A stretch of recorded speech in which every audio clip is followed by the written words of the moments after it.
علاقے سے، ہمارے گاؤں سے، شہر سے، ضلع سے بہت ساری بسیں گئی ہیں اجمیر شریف ماشاءاللہ۔ سرکار خواجہ غریب نواز رحمۃ اللہ علیہ کا عرس مقدس منایا گیا ہے۔ اللہ پاک ہم سب کو اس کی برکتیں نصیب فرمائے۔ بکارے خیش حیرانم مغتنی یا رسول اللہ، پریشانم پریشانم مغتنی یا رسول اللہ، ندارم جز تو مل جائے ندانم جز تو ماوائے، توی خود ساز و سامانم مغتنی یا رسول اللہ، شہا بے کس نوازی کن طبیبہ چارہ سازی کن، مریض درد عصیانم مغتنی یا رسول اللہ، یا خدا بہر جناب مصطفیٰ امداد کن، یا رسول اللہ از بہر خدا امداد کن، یا شہید کربلا یا دافع کرب و بلا، گل رخا شہزاد گل و قبا امداد کن، بغیر داغے بلا افتادہ کشتی، ضعیفان شکستہ رات کشتی، بحق خواجہ عثمان ہارونی مدد دنیا معینت دین چشتی۔ پیارے محترم اسلامی بھائیو، اللہ عز و جل قرآن پاک میں ارشاد فرماتا ہے فاذکرونی اذکرکم۔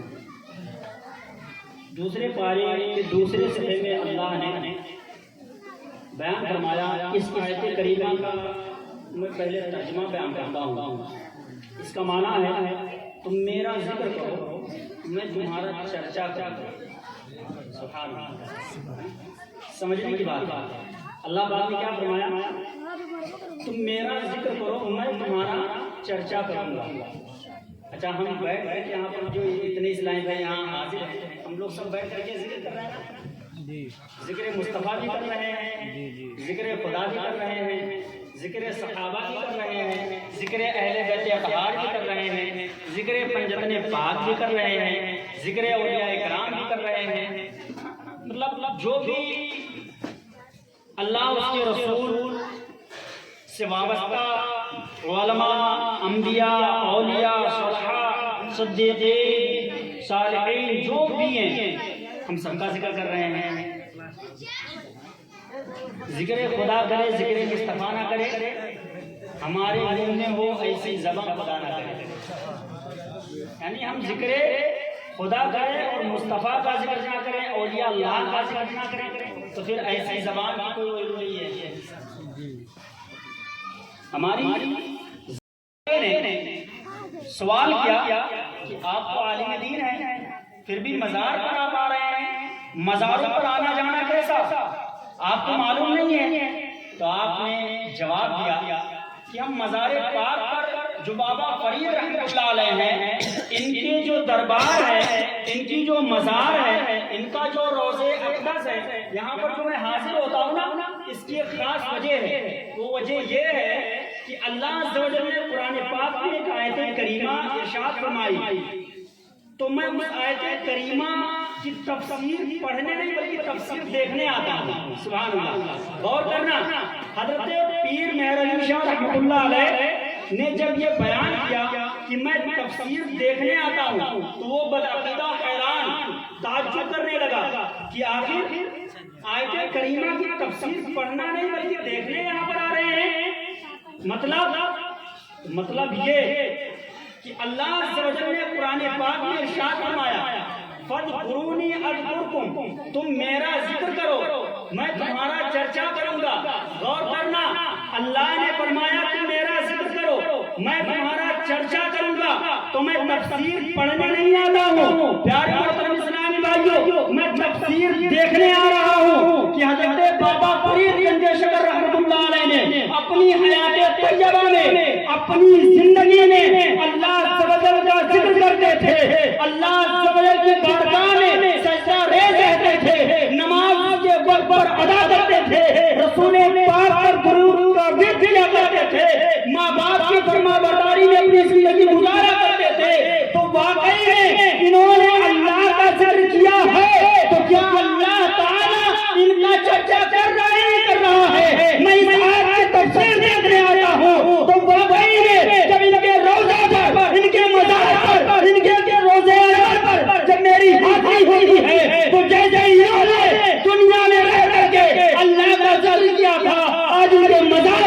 اللہ کی مخلوق یا فرید یا فرید یا فرید کہتی ہوئی نظر آ رہی ہے۔ جیسے انہوں نے اللہ کا ذکر کیا ویسے آج اللہ کی مخلوق اللہ کے بندے ان کے روزے پر یا فرید یا فرید یا فرید کہتے ہوئے نظر آ رہے ہیں۔ سبحان اللہ۔ پتا چلا ویڈیو تم پورا بنا ہوتا کہ اللہ تعالیٰ نے قرآن پاک میں جو آیت کریمہ نازل فرمائی فَاذْكُرُونِي أَذْكُرْكُمْ، تم میرا ذکر کرو میں تمہارا چرچا کروں گا۔ اب اس اللہ کے ولی اس نیک بندے بابا فرید الدین گنج شکر رحمۃ اللہ علیہ کی ذات سے پتہ چلا اور حضرت پیر مہر علی شاہ رحمۃ اللہ علیہ کے اس بیان سے پتہ چلا کہ واقعی میں ہم دنیا میں آئے ہیں، اللہ عز و جل نے ہمیں مسلمان بنایا ہے اور مسلمان ہونے کے ساتھ اللہ نے ہمارا ایمان مضبوط اور مستحکم رکھا ہے، ہمارا عقیدہ درست ہے اور واقعی میں ہم اللہ عز و جل کی بارگاہ میں سجدہ ریز رہتے ہیں، اللہ کی عبادت کرتے ہیں، تو اللہ عز و جل صرف گھر کے اندر نہیں، صرف مکان کے اندر نہیں، صرف دکان کے اندر نہیں، صرف گاؤں میں اڑوس پڑوس میں نہیں، اللہ عز و جل پوری کائنات میں آپ کا چرچا کرتا ہوا انشاءاللہ تعالی۔ میرے پیارے محترم سنائے بھائی، الحمدللہ عز و جل حضرت خواجہ فرید نواز رحمت اللہ علیہ اس دنیا کے اندر جب آپ تشریف لائے نا تو اللہ عز و جل نے تو پہلے قرآن میں فرما دیا پیارے اسلامی بھائی وَمَا خَلَقْتُ الْجِنَّ وَالْإِنسَ إِلَّا لِيَعْبُدُونِ، میں نے جنات اور انسان کو صرف اپنی عبادت کے لیے پیدا کیا ہے۔ کس کے لیے پیدا کیا ہے؟ اپنی عبادت۔ معلوم ہے اور جس کو نہیں معلوم ہوگا انشاءاللہ تعالیٰ آج کے بعد معلوم ہو جائے گا۔ اللہ نے فرمایا میں نے انسان کو اور جنات کو اپنی عبادت کے لیے پیدا کیا۔ تو پیارے اسلام کو جیسے انسانوں میں نا کچھ ایمان والے ہوتے ہیں، کچھ بے ایمان ہوتے ہیں، کچھ عبادت کرنے والے ہوتے ہیں، کچھ ایسے ہی اپنا کام چلا رہے ہوتے ہیں، ایسے جناتوں میں بھی ترکیب ہوتی ہے۔ اب اللہ نے فرمایا میں نے انسان اور جنات کو اپنی عبادت کے لیے پیدا کیا۔ مقصد ہے نا اللہ کی عبادت کرنا۔ اب گویا ہم پیدا تو ہو گئے لیکن کیا واقعی میں عبادت کر رہے ہیں کہ نہیں کر رہے؟ سرکار خواجہ فرید نواز رحمۃ اللہ علیہ زیارت حرمین شریفین کے لیے جب مکہ مکرمہ مدینہ منورہ تشریف لے گئے تو اسی دوران پیارے آقا صلی اللہ علیہ وآلہ وسلم نے سرکار خواجہ فرید نواز رحمۃ اللہ علیہ کو ارشاد فرمایا حسن، آپ کا نام حسن بھی ہے نا، معین الدین، معین الدین کا معنی ہوتا ہے دین کا مددگار، آپ دین کے مددگار ہیں۔ سبحان اللہ، غور کیجئے گا پیارے سے، رسول پاک صلی اللہ علیہ وسلم نے فرمایا معین الدین تم دین کے مددگار ہو، ہندوستان جاؤ، ہندوستان میں تمہاری زیادہ ضرورت ہے۔ ہندوستان جب آپ پہنچو گے تو آپ کے کردار سے وہاں پر جو لوگوں کے ذہن و فکر پر اندھیرا چھا گیا ہے، تاریکی چھا گئی ہے، آپ کے پہنچنے سے، آپ کے کردار کی وجہ سے، آپ کے اخلاق حسنہ کی بنیاد پر، آپ کی عبادت اور ریاضت کی بنیاد پر ان کو نور ایمان میسر آئے گا، ان کا دل نور کی طرح جگمگا اٹھے گا۔ سرکار خواجہ فرید نواز رحمۃ اللہ علیہ جب اس فرمان کو سنتے ہیں نا تو پھر ڈائریکٹ مدینہ شریف سے ہندوستان کی سرزمین صوبہ راجستھان شہر اجمیر شریف میں تشریف لاتے ہیں۔ سبحان اللہ۔ اور سرکار خواجہ فرید نواز جب تشریف لاتے ہیں تو ان کے حوالے سے آپ نے بارہا سنا ہوگا، میں بھی عرض کرتا ہوں کہ تقریباً خواجہ فرید نواز رحمۃ اللہ علیہ 90 لاکھ غیروں کو کلمہ پڑھا کر مشرف با اسلام فرمایا۔ سبحان اللہ، سبحان اللہ، سبحان اللہ۔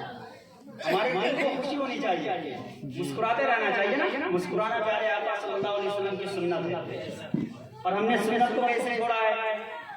صحابہ کرام رضوان اللہ تعالی علیہم اجمعین پیارے آقا صلی اللہ علیہ وسلم کی سنت کو اس لیے ادا کیا کرتے تھے کہ میرے پیارے آقا صلی اللہ علیہ وسلم کی سنت ہے، سبحان اللہ، اور سنت کو اس لیے چھوڑ دیتے ہیں تو سنت ہی تو ہے، ہم نے سنت کو اس لیے چھوڑ دیا ہے، سنت ہی تو ہے، اور صحابہ کرام اس لیے ادا کرتے تھے کہ میرے پیارے آقا صلی اللہ علیہ وسلم کی سنت ہے، سبحان اللہ۔ اور کریں فرق کتنا ہے، ہماری شناخت کس طرح ہو رہی ہے۔ خواجہ غریب نواز رحمۃ اللہ علیہ تقریباً 90 لاکھ غیروں کو کلمہ پڑھا کر مسلمان بنایا۔ اب میں آپ کو بتاتا ہوں، خواجہ غریب نواز رحمۃ اللہ علیہ کو جو پیارے آقا نے اجمیر شریف ہندوستان صوبہ راجستھان میں بھیجا، بھیجنے کا مقصد کیا تھا؟ خواجہ غریب نواز رحمۃ اللہ علیہ ہندوستان تشریف لائے، آپ کے آنے کا مقصد کیا تھا؟ مقصد پر نظر ہونی چاہیے پیارے اسلامی بھائیوں۔ سرکار خواجہ غریب نواز رحمۃ اللہ علیہ کا مقصد تبلیغ دین تھا۔ کیا تھا؟ تبلیغ دین، دین کو پہنچانا لوگوں تک، دین کو پھیلانا لوگوں تک، یہ خواجہ غریب نواز رحمۃ اللہ علیہ کا مقصد تھا۔ الحمدللہ خواجہ غریب نواز رحمۃ اللہ علیہ تشریف لائے، انہوں نے دین کو مکمل انداز میں مسلمانوں تک پہنچایا، سب تک پہنچایا، جس کی قسمت میں تھا اس نے اسلام کو قبول کیا، آج وہ ایمان نظر آ رہا ہے۔ کل کو جب اس دنیا سے رخصت ہوگا، اللہ پاک کی رحمت سے اللہ پاک اسے جنت میں داخلہ نصیب فرمائے گا۔ لیکن پیارے اسلامی بھائیوں، ہم نے مقصد کو بھلا دیا ہے۔ ایک مثال میں دیتا ہوں، ہمارے پاس ایک فون ہے، فون، غور سے سنیں بھائی، یہ تھوڑا سا عام جنسوں کی طرح نہیں ہوتا، دعوت اسلامی کا جو ہے نا معاملہ، وہ تھوڑا سا کچھ ہم یہاں آئے ہیں تو کچھ آپ کو دے کر کے جائیں، خالی نہ جائیں نا۔ جی صلو علی الحبیب صلی اللہ تعالی علی محمد صلی اللہ علیہ وسلم۔ خواجہ غریب نواز کا جو مقصد تھا وہ کیا تھا؟ تبلیغ دین۔ یہ ہمیں ذہن میں رکھنا ہے۔ ہمارے پاس ایک فون ہے، فون آج کے زمانے میں سب کے پاس بڑا فون ہو گیا، لیکن کل کو تقریباً آج سے 10 سال قبل اگر دیکھا جائے تو چھوٹا سا نوکیا اور سیمسنگ اور چائنا 1.4 جو بڑی اسکرین پر آدمی دیکھے تو کام کا اتنا فون آیا، اٹھایا اور بات کیا، ارے اتنا 1.4 پر رکھ دیا، اتنا کام تھا۔ اور اچھا کمپنی کا جو اونر تھا اس کا مقصد کیا تھا؟ بات کرنا تھا سینٹر میں ہر 10 سال دنیا اپڈیٹ ہوتی ہے، اپنے آپ کو چینج کرتی ہے، بدلتی ہے، اور ہم جہاں تھے وہی سوچ آج ہماری ہے، اور شاید کہ مرتے دم تک وہی سوچ بنی رہے گی۔ اب مسئلہ یہ کہ جب زمانے نے، دنیا نے اپنے آپ کو اپڈیٹ کیا تو چھوٹا فون سائڈ میں گیا اور بڑا فون آ گیا۔ اب اس کے اندر بڑا فون آیا تو واٹس ایپ بھی موجود ہے، یوٹیوب بھی موجود ہے، اس کے اندر فیس بک بھی موجود ہے، اور بھی طرح طرح کے جو اپلیکیشن ہوتے ہیں وہ سارے کے سارے لانچ کر دیے گئے، اس کے اندر وہ سب کچھ ڈال دیے گئے۔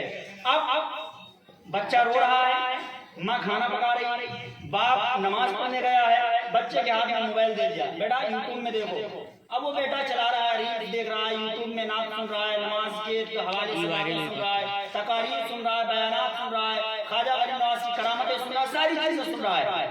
لیکن سنتے سنتے اس بچے یا اس فیملی کے کسی بھی ممبر کا فون آ گیا تو اب وہ فوراً بچہ رونا چلانا شروع کر دیتا ہے۔ کیوں؟ وہ جو دیکھ رہا تھا نا وہ وہیں سے جا کر بند ہو جاتا ہے۔ بند ہوا، صرف فون دکھا رہا ہے سامنے کہ فلاں کا فون آ رہا ہے، ریسیو کیجیے اور بات کیجیے، دوبارہ بچے کو دیجیے، چلائے ہوئے۔ ایسے ہی ہے، سمجھ رہے نا میری مثال؟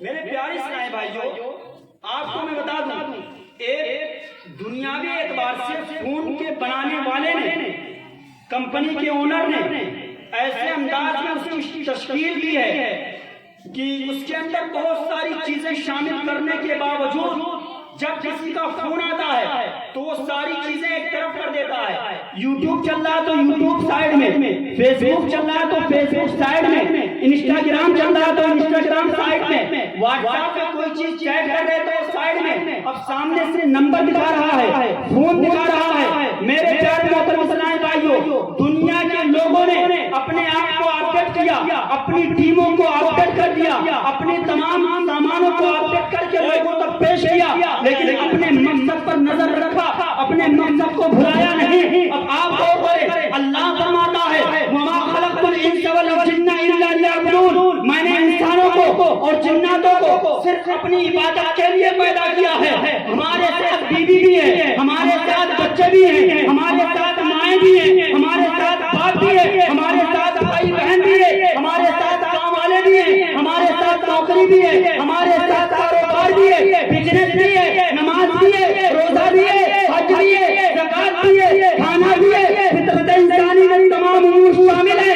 یہ ساری چیزیں ہیں، لیکن پھر بھی ہم نے اپنے مقصد کو بھلا دیا ہے۔ جیسے خون آتا ہے ساری چیزیں سائڈ ہوتی ہیں، اسی طرح جب ہم کاروبار میں لگے ہو، بچوں کو کھلا رہے ہو، ماں باپ کے ساتھ بیٹھے ہو، لیکن جب مسجد سے حی علی الصلاۃ حی علی الفلاح کی آوازیں صدائیں بلند ہو رہی ہو تو بیوی ایک طرف، بچے ایک طرف، مائیں ایک طرف، کھانا ایک طرف، کاروبار ایک طرف، رشتہ داری ایک طرف، شادی کا ولیمہ ایک طرف، بس ہمارا مقصد جو اللہ نے ہمیں بیان کیا کہ ہم اللہ کی عبادت کے لیے آئے ہیں، جیسے اللہ تعالیٰ کے مقدس گھر سے حی علی الصلاۃ حی علی الفلاح کی صدائیں گونجنا شروع کر کے ساری چیزیں ایک طرف کر کے مسجد کی طرف مسلمان روانہ ہو جائے۔ سبحان اللہ بے شک۔ جب ہم اس طرح سے اپنے قدم کو اٹھائیں گے نا تو پھر دنیا کے اندر بھی کامیاب ہوں گے اور آخرت میں بھی کامیاب ہو جائیں گے انشاءاللہ۔ لیکن ہم نے اپنے مقصد کو پیارے اسلام میں بلا دیا ہے۔ ہمیں ایسا نہیں کرنا چاہیے نا، ہمارے ساتھ بچے بھی ہیں، بیوی بھی ہے، سب لوگ ہیں۔ آپ کو میں بتا دوں، ایک عورت تھی، وہ روٹی وغیرہ پکا رہی تھی اور روٹی پکاتے پکاتے نماز کا وقت ہو گیا، نماز پڑھنے چلی گئی اور روٹی تندور میں ڈال دی۔ وہ شیطان آیا اور وہ عورت سے کہہ رہا ہے ہماری روٹی جلی جا رہی ہے، اللہ اللہ، لیکن اس نے نماز پڑھنا بند نہیں کیا۔ غور کیجیے پیارے سے، نماز پڑھنا بند نہیں کیا۔ شیطان آیا اور سوچا بھائی صاحب یہ شاید عورت کو مانے کی نہیں، آیا اس کے بچے کو اٹھایا اور تندور میں ڈال دیا، جس میں ہم شادیوں میں کھانا پکاتے ہیں، اس نے ڈالا اور پھر آیا بتایا کہ دیکھو تمہارا بچہ چل رہا ہے۔ پھر بھی اس عورت نے کوئی توجہ نہیں کی، نماز پڑھ رہی ہے۔ اس کا شوہر آیا اور شوہر کو بھی اس شیطان نے بتلایا کہ یہ ایسا معاملہ ہے۔ شوہر نے جہاں تو اس کا بیٹا ایک دم آگ کے ساتھ کھیل مچا رہا ہے، بڑھیا ٹھیک ٹھاک ہے ماشاءاللہ۔ اس کے شوہر نے حضرت عیسیٰ علیہ السلام کی بارگاہ میں گیا اور عرض کیا حضور اللہ کے پیغمبر ایسا معاملہ دریا پیش آیا ہے۔ تو حضرت عیسیٰ علیہ السلام نے کہا کہ اپنی بیوی کو بلا کے اور اس سے پوچھا جائے کہ کون سا ایسا عمل کرتی تھی جس کی بنیاد پر یہ سارے نتائج اس کو دیکھنے کو ملے۔ اس کی بیوی کو بلایا گیا اور حضرت عیسیٰ علیہ السلام نے ارشاد فرمایا اے خاتون تم ایسا کون سا عمل کرتی تھی جس کی بنیاد پر تمہاری بیوی میں تمہارا بچہ جلتے ہوئے تندور میں چلا گیا۔ اللہ اللہ، اس نے کہا اللہ کے پیغمبر کوئی اور عمل نہیں کیا تھی، بس میں ہمیشہ باوضو رہا کرتی تھی، جب وضو ختم ہوتا تو پھر سے میں باوضو ہو جایا کرتی تھی اور اللہ عز و جل کی بارگاہ میں عبادت کیا کرتی تھی، سجدہ ریز ہو جایا کرتی تھی۔ بس انہی عبادتوں کا نتیجہ ہے جو اللہ عز و جل ہمارے بچے کو بھی محفوظ رکھتا ہے اور ہمارے تمام دیگر کاموں کو بھی محفوظ رکھتا ہے۔ اس واقعے سے میں ہماری گھر کی جو اسلامی بہنیں ہیں، ہماری اسلامی مائیں ہیں، ان کو بھی درس لینا چاہیے کہ ہمارے پاس بھی بچے ہیں، گھر ہے، باہر ہے، کھانا ہے، سب کچھ ہے نا، لیکن پھر بھی جو وقت ہو نا اس کے وقت کے اعتبار سے اپنے وقت کو مینیج کر کے چلنا چاہیے، تو اس میں انسان ہمیشہ خوشحال رہتا ہے۔ ماشاءاللہ ہمارے فیضان مدینہ بحر شریف کے جو امام صاحب ہیں، ہمارے مفتی نظام الدین مدنی صاحب، انہوں نے نماز کے حوالے سے بہت ساری باتیں، بہت سارے پیغام قرآن و حدیث کی روشنی میں بیان فرمائے ہیں۔ ایک واقعہ اور عرض کرتا ہوں اس حوالے سے، شاید اللہ کرے یہ بات دل میں اتر جائے اور میں سمجھانے میں کامیاب ہو جاؤں، ہم بھی عمل کرنے والے بن جائیں، آپ بھی عمل کرنے والے بن جائیں، اللہ پاک نے چاہا تو بڑی برکت دے گی انشاءاللہ۔ حضرت عیسیٰ علیہ السلام نے کسی گاؤں سے دائیں میرا گیس بناتا ہے یار۔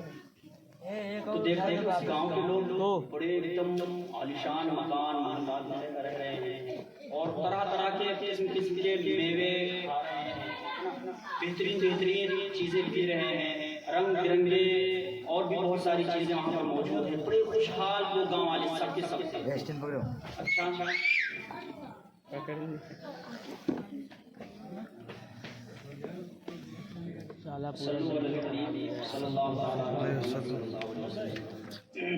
بہت خوشحال تھے، میرا موڈ تھا نہیں بیان کرنے کا، بالکل ذرہ برابر نہیں تھا، لیکن پھر بھی آیا تو ہم نے سوچا کہ کچھ نہ کچھ عرض کر دیتا تھوڑی چیزیں۔